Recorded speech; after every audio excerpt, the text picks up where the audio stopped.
Oh, I didn't see you there. I was just doing some light reading. There was a time when these words were nothing more to me than squiggly lines. I didn't know what kind of sense I could make out of these squiggly lines. I struggled with the most basic of words.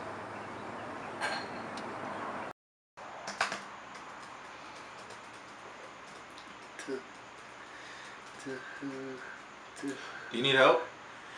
Yeah. What's the problem? What does this say? That. Yeah, what does it say? That.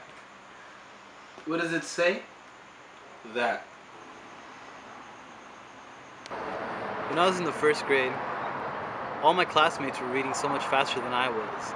We used to have this thing called sustained silent reading. It was the first 15 minutes of class, and I would just sit there and stare at the pictures in my book. I would pretend to read so that the teacher wouldn't get mad at me, but I see now I was kind of cheating myself.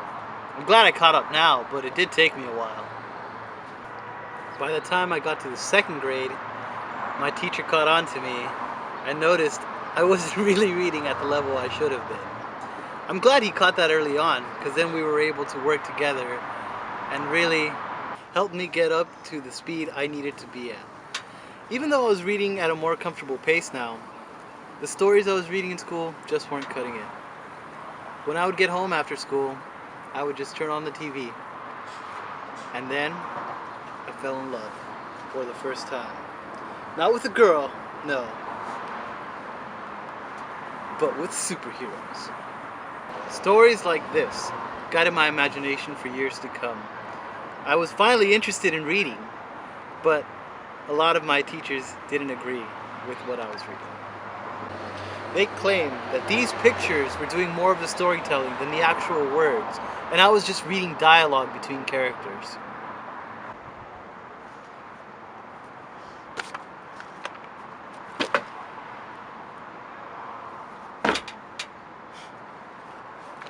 By now I was in middle school, and though the reading had gotten much more interesting, I still wasn't as captivated by literature as I should have been. These readings were about real people, just like me, going through the struggles of life. And while I understood that, and even admired it, I just wasn't being entertained. That is, until I found science fiction. Boom.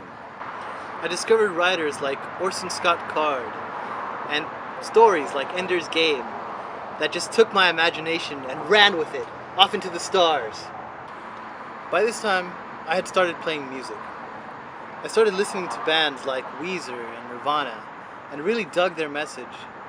By the time I got into high school, I wanted to know everything about these guys, and I knew where to find them. As I read more into the lives of Jim Morrison and Kurt Cobain. What the? Anyway, as I read more about the lives of Jim Morrison and Kurt Cobain, I found inspiration for myself in my own writings, with my own creativity. I saw how they had taken struggles and personal experiences, even stories that they heard, and put them into their writings.